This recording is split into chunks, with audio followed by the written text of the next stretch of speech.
Let's take a moment tonight to pat our regional communities on the back because they're starting to chalk up some wins against reckless renewables projects. You see, it's the Tesla-driving inner-city green left types who demand renewable energy, but the wind turbines and solar factories never blight their landscapes and never cause them any inconvenience. It's regional communities who have to pay the price, either as threats to their livelihoods or damage to their environments. On this program, we've highlighted many of these cases over the past few years. Solar farms near Goulburn, wind farms along the coastal ranges of North Queensland, offshore wind projects off Port Stephens and the Illawarra in New South Wales and Port Macdonald in South Australia, transmission lines through Western and Central Victoria, through the Australian Alps around Tumut and Yass, and all across the Central West, Hunter Valley and New England renewable energy zones in New South Wales. All over the country, local communities and landholders and fishers and environmentalists are up in arms about what they call reckless renewable projects. We've already seen some victories. After we spoke with crayfishers at Port Macdonald about concerns for their industry, the giant offshore wind project off the coast of the South Australian and Victorian border in the Southern Ocean was scaled back.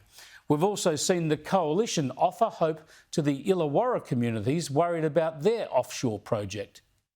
The opposition leader says if he wins office, he'll scrap the project that was announced only on the weekend. Today I'm announcing that I have declared the Illawarra offshore wind zone. The zone is some 1,022 square kilometres in total and stretches from Stanwell Park in the north to the edge of Kiama in the south.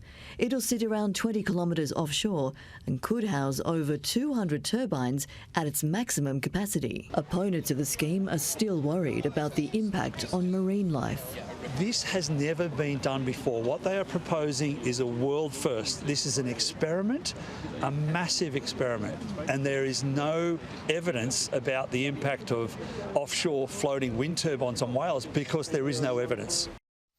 Yeah, it's an extraordinary risk to the environment and to tourism, and it's also a massive economic and engineering risk too. Labor, the Greens and the Teals are determined to do what no other comparable country has ever done, and that is run a modern economy on renewables alone. There has been a botched process from day one by Chris Bowen. So the coalition is opposing that development. It gives the people in the Wollongong area a clear choice at next year's federal election. Well, what about the Hunter Coast then, further north, where people around Newcastle and the Port Stephens area have also opposed a vast offshore scheme? Wrecking our beaches, wrecking our coastline, wrecking the wildlife, destroying our tourism, that's not the solution. You know, Australia and especially places like Port Stephens rely on that, tourism. It's a kick in the guts for the people of Port Stephens and the Mile Coast. We need to do more consultation. We need to do more studies. It's 1,800 square kilometres. This area runs for over 100 kilometres in length. It impacts on all the game fishing. Well, again, Peter Dutton is offering hope. He visited the region again today. This is not our first visit. We've certainly been out on the boat. We've looked at the area, the zone where these wind turbines were projected to go 260 metres above the water. This is going to be a scar on the landscape. Yeah, that's certainly what many locals say. And then there's the practicalities of cost, maintenance, reliability, the obstacles for shipping and whale migration. And all up, the opposition leader has seen enough to make another decisive call.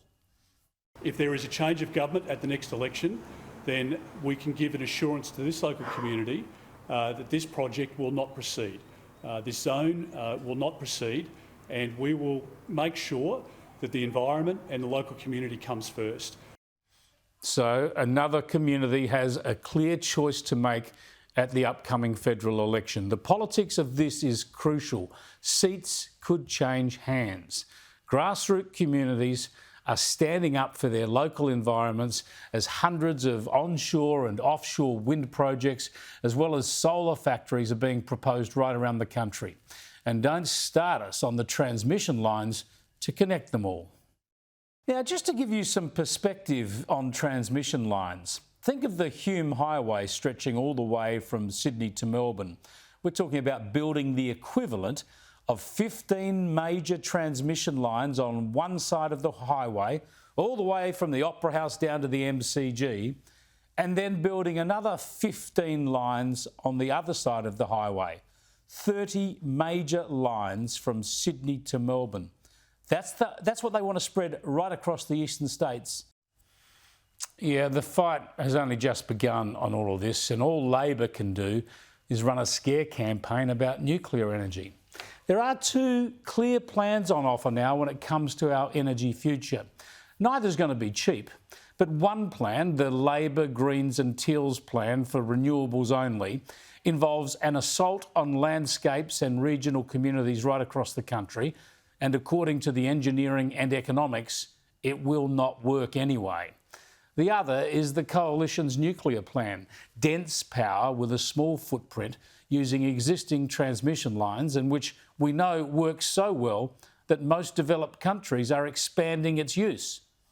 Yeah, next year's election provides a clear choice on our energy future.